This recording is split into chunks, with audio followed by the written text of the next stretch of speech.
Orlando, why everything have to be about race? I didn't make the rules. I wasn't the one that created white supremacy. I didn't create slavery the way America is built, the way genocide with Native Americans. I didn't create it. So no matter what subject you talk about in the world, if you talk about schooling, you talk about house care, you talk about finances, it's always going to be a black and white component. Now, with this one, we are talking about Deion Sanders in Boulder, Colorado. We're talking about the racist white people that don't like him, because there's a lot of white people that absolutely love Deion Sanders. Let me know if you wanted them in the comments. And you have the black people that ride and die with Deion. Then you had the sellout haters. We about to cover it today because I come up with these videos as I'm just thinking of different things. And it's like, why is so many people hating on Deion? First, you have to go to the origin. When he was in JSU, winning, everybody, oh, that's so good what he's doing for the blacks, what he's doing for HBCUs. And when he started winning too much, and people like, oh, can he do it over in a P5? Can he do it in a big Big Ten? Can he do it with the big schools? He only could do that because, son is okay, but he's doing it because he's playing just all HBCU, all black players. So when he left, this was the first thing that had a ruffled people feathers. It ain't gonna be no more of the mess that these wonderful fans, the student body, and some of your parents have put up with for probably 2 decades now. I'm coming. And when I get here, it's gonna be change. So I want y'all to get ready to go ahead and jump in that portal and do whatever you're gonna get. Because the more you jump in, the more room you make. We all know the infamous "I'm coming" speech when he said, look, I got some luggage coming with me, and it's Louis. That took the world by storm, because how this arrogant black man come and say he kicking all these white people out and bringing the hood in. Oh, no, this is so bad. Oh, that type of stuff. Oh, no. And you had the Lee Corsos. He's like, look, this is how you should do it, Deion. This is how you should do it. I can't fully show this one because, they get a copyright. I just don't agree with his tactics. Now, they used a basic principle when I took over. I had to do that job. I treated the players like they were my stepchildren. I treated them good. I worked it out, tried to break it out, so I not lose one player. I didn't do it. Now, so Lee Corso was trying to say Deion should have came and tried to work it out with a team and organization that won one game the year before. They won one game more than you. You sitting at the couch, you watching this on your phone, you watching this on your computer. Their last head coach won one more game than you. Those players won one game, and Lee Corso said, let's work it out with these players and make them be better. This ain't the 70s? What type? No, it don't work like that. He said, we kicking out all of them. Yo, the fans been supporting y'all trash. Your parents been supporting this trash. If you ain't ready, get out. And a lot of them got out. And you seen the biggest turnaround in college football history. So this is one thing I've been trying to figure out. Whoever a nerd in the comments, please find this out for me right now. What is the biggest difference, such as win and loss? So, for example, Deion Sanders won one game last year, right? What's a team that won the most games in 1 year in college football? Meaning they won one game in 2022 and they can win 8 games. I want to see that biggest gap. I'm going to come back to that after a second. So he go over there. You got the people that's mad. Then you got the people that's making fun of him, like the Kyle Hurst, because, we don't know how many players they got. Yeah, it is. I got to ask you one more thing. Colorado and Deion Sanders are going to be on Fox. Now, I think TCU lost a lot of talent, but I still think TCU is going to be a handful for Colorado. I don't know how many players they have, but you were out there recently. What am I supposed to expect from Deion and the Buffalo? I don't know. How many players do they have? So the next joke was how many players they have, because Deion kicked everybody out and brought people in, and it just was a joke. Deion don't know what he's doing. He done kicked everybody out, and he just bringing in players. It's Louis luggage, Louis luggage. So that was the fun joke to go around. And it's funny, all these guys got a different tune. So you got to know, we got to talk about the black people, because I'm an eco-opportunist. I'm going to talk about the white people that ain't right, and I'm going to talk about the black people ain't right. The Asian people, all of them. If you good, you good. If you ain't right, you ain't right. I don't discriminate on this channel. Jason Whitlock, big ass. So what he do is make his content around right now, bashing successful black people, and you got the conservative whites. Yeah, go ahead, Whitlock, talk about them. So you just see Deion Sanders put a target on his team back. Deion Sanders and Travis Hunter condemn death threats. I love to see how he broke that one down. Why does godly Deion Sanders have gangster rappers around? So y'all see what Jason Whitlock is. And I remember my favorite, because people were so mad at this one. Bomani Jones. They was mad when I talked about Bomani Jones, because the headline was critics accused Deion Sanders for being a sellout for leaving HBCU. So you got the white woman that's protecting Deion, and you got the black man that's throwing him under the bus. You can't make some of this stuff up. Tried to get the job that he actually wanted. Jackson State was the place that could do it, and he did a lot of good work while he was at Jackson State. But all the bigger, grandiose notions of what he was doing for somebody else, no, it was what it always is. He did it for Deion, and that's fine if you don't tell us that you're trying to do this for somebody else. But can't he do both? Can't he go to a program and be there for 3 years, only have 5 losses like he did, and bring the attention? Maybe the next person won't be, prime time. They won't be as charismatic as he is.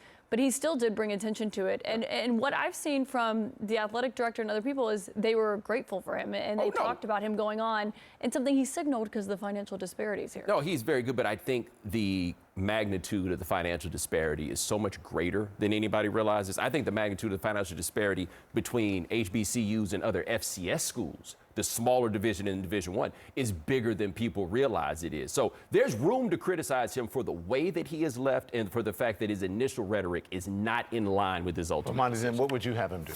What would you have the man do? Oh, well, I wouldn't have come in the first place and said that God sent me here to fix HBCUs, and God decided that in the middle of it you were supposed to leave? Right? I mean, like, the thing I've said is maybe God wants 10% of $5 million and not 10% of $375. If God can do math, I can understand why it is. He sold a dream and then walked out on the dream. People have the right to be critical of that. I also would have taken the job that he took at Colorado, right? It's not a judgment of the fact that he took the job, but this is not in line with what he told us for all these years. But the reason I'm glad we're having this conversation is because it does highlight those massive. That's when you have just pure blatant lies. Because Deion Sanders told you exactly what he was going to do. On 60 Minutes, the guy asked him, yo, would you leave? He said, well, yeah, I would entertain those conversations. He told it on national TV. He went there, changed their program, made them winners, brought money into them, literally let the world know that there are actually good quality players at HBCUs. Like, he did his job. So Bomani's like the black hater that's jealous that in high school he was the lame, Deion was the popular person, and he have an inferior complex type of deal. So that's him. So we have a white caller because I want to break this down. I want to ask my white people. I want to know, is this true? Because when it come down to the success of black coaches in the NFL or just black people anywhere, you see a lot of insecurities for, how can I explain it? I'm going to let you guys see it. It'll come to me. So on Tariq Nasheed, he went on like a Twitter space. And he will, one of the callers came in as a white guy. And he was talking about the Deion. And I'm going to break this down. So let's do this. What's up, Jeff? Yes, sir. How are you doing today? I'm good. What's going on with you, Jeff? First of all, I love that you're talking about college football. I'm a big fan. It's Yeah. like the only sport I like. Shout out to the Indiana Hoosiers representing Southern Indiana. Somebody in comments said as soon as he said something Indiana, I know he was gonna say something racist. I heard you talking about Deion Sanders, and you were criticizing announcers that said that he's making it all about themselves. Well, I don't think they're criticizing like the media for talking about Deion Sanders. I think they're criticizing Deion Sanders for talking about Deion Sanders so much. No, I'm not kidding. I follow college football. I've never seen a coach who makes it about himself as much as Deion Sanders. And you can say that's a good thing, but it's true. You can't compare that to any white coach. First thing first, because Tyreek, he's not a big college football person and stuff. First thing first, compare one white college football coach that have half of the accolades that Deion Sanders have. Deion Sanders is considered number one, the best at the highest level in the world in a position of what he did. And cornerback, he's number one. He is the best. You have a coach that is the best. You can't even compare white coach to him because show me somebody who's the best. You got Michael Phelps. If Michael Phelps is coaching swimming, yeah, it's going to be more about Michael Phelps because he's the best teaching people. It's simple. Never seen it before. Now, were you?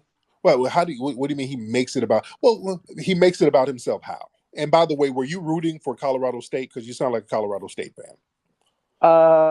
Probably. But I'm curious, can you name a white coach off the top of your head that you think makes it about himself, sells sunglasses? Well, can you? That's how he's like, all right, to sell the sunglasses, right? You have to think. I did a video soon as Deion Sanders got paid. You can look it up.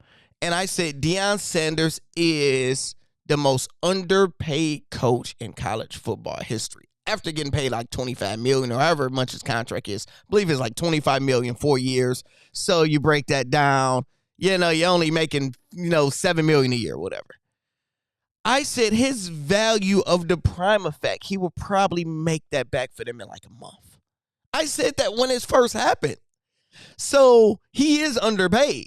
So if you want to make some money by selling some glasses, yeah, the value, I bet you the AD or the whole school don't care about it because he's making everybody money. He's making me money. He's making ESPN money. He's making FS1 money. Everybody in the world is talking about Coach Prime and monetizing off of it. So why the hell he can't monetize off himself?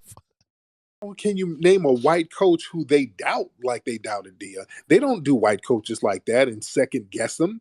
They don't do that to white coaches. When a white coach comes in, by default, they're like, well, yep, he's the man for the job. But Deion, everything was about second guessing. Can he? And when it comes down to white coaches, like, he's telling the truth there. Only people that doubt them are that team fans. When Brady Hoke came to Michigan, we like, I don't know about that one. Other guy that came that's terrible came to Michigan. It's like, I don't know about that. Harbaugh's like, okay, we like Harbaugh. Let's see if it works. So if you're a fan of that team, you're going to criticize that coach. But the world outside in, oh my gosh, you guys get Jim Harbaugh. It's the best. You guys, it's always that. But when you get a black coach, you look at the Lions. Our last winning seasons in the history was with Jim Caldwell when we fired him. Then we get Dan Campbell. We was losing, but he got so much heart. I just love the way his passion is. But we're losing. But he's a player's guy. Will he fail? What is he going to do? Does he have the skills? Does he have the experience? Does he have everything was about doubting Deion. And he was like, hey, you know what? I'm going to do what I do. I'm going to come in. I'm going to win. Y'all keep doubting me. I'm going to make you a believer. So he was making it about himself and it as it relates to people doubting him. So yeah, he's going to speak up for himself. You understand? Why would he be selling his sunglasses? Like, have you ever seen a coach before who sells a merchandise brand completely separate from anything related to the team? Makes his own pair of sunglasses and starts selling it to people. He's had that planned. What's wrong with that? Hell, the college sports for years they made a grip off those black players, and those black players didn't get a dime. So yes, I want Deion to market everything he can and make every dime he can. I mean, it's not just that; it's just the whole thing. It's all about. It really is. There's no other program. When somebody starts stuttering like that, they just don't have a reason to hate. And he's want to say the truth, but here it comes. I swear, y'all hate to see a competent black person who ain't bowing down, who's winning. Why do y'all hate that so much? Because it makes us insecure that we can't do it the same way he can. Bam. Bam. Let's repeat that real quick. Let's go back. To see a competent black person who ain't bowing down, who's winning. Why do y'all hate that so much? Because it makes us insecure that we can't do it the same way he can. Thank you. Thank you. The harsh truth. I'll tell y'all after it's over with. But that's a you problem. At least say, I'm glad you're being honest. But that's a you problem. I know, but when we see a black man shining, it just like tears us down because that's like all we have left is the coaches. I know that, but y'all it's a you problem. There's great things that you can do within your community. There's great things, man. You guys got volleyball. You guys are phenomenal at volleyball. Y'all got that. Also, we have badminton. Hockey, all of that stuff, man. You don't feel bad. Don't feel bad. Ever since Tiger Woods changed the game in golf, we've just like been reeling from that. He said, all we have now is curling. I know. Y'all got wrestling, the wrestling competition. Tyreek is crazy. Tyreek is freaking crazy. So the problem is this is the truth. Let's talk the harsh truth. We've been on 16 minutes. It's long. The harsh truth is Nick Saban will never be black. He can't be black. The best coaches in the world, in college football, if they're white, you can't be black. What do I mean by that? When Deion was at a HBCU, you have to think in this sports world, right? In college football, and football in general, what would you say the players and the athletes that's black? We'd say, 70 to 80% of the players, I believe, is probably black, right? So wouldn't it make sense for their leader and a person to coach them be what color? To be black. Because they can relate to them the most, because a black person can never be white and a white person can never be black. It just imagine if 95% of coaches in the NHL and hockey was black. Imagine that. It don't even make sense when you think about it. You're like, why would you have black people? That's how it looked to me in football. We're just so conditioned and used to it. It's dumb. So when you have somebody that is the best they ever did, Deion Sanders, best. Okay, and we ain't even talking about double sports, just best in his position. So if you want to be a cornerback, he's going to get you to go to school because he's the best. He can show you how to do it, right? So, all right, so you got the best. Then you have the swag. Even though you're the best, that don't mean you have the swag, the confidence, the arrogance. Kids love to be cool, and Deion Sanders is cool. It's just what it is. So you have the skill set, you have the knowledge, you have the swag, and you have the confidence to show these players on what they need to do. And a lot of white coaches, they are very, very good at what they can do, but you can't have all of that. You ain't going to have Lil Wayne coming to all your stuff, Gilly and Wallow, and it's a culture thing. And the world is finally starting to see how it should be. It's fun for everybody. It is. This is the most exciting. People that don't watch college football is watching college football because of Coach Prime. So now you have the world hating on him and wishing for him to lose. If the noticeable thing I'm seeing in the comments now is, and I'm about to close, is, well, he's just going to probably win a bowl game and then he's going to lose to USC, lose to Oregon, whatever. Let's say he does. That means he took a 1-win team. To qualify for bowl, you need 6 wins.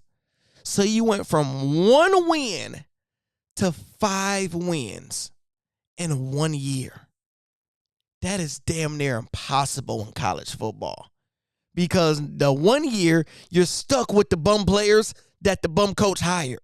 So you got to deal with that. So you're recruiting your players. So after 1 game, you won 1 game, next year you're probably going to win 3. You're moving in the right direction. That following year, you're probably going to win 5. Okay, we went from 1, 3 to 5. Now you're projected to get to 8, 7. If you win 10. So it takes an average college football coach 3 to 4 years, if you're great, the best, to become nothing to a championship contender. Deion Sanders is on projection to probably do that in 2 years. If he's doing this in year 1, and we're not finished, and he's undefeated. Imagine what he's going to do in year 2 or year 3. What's your thoughts in the comments?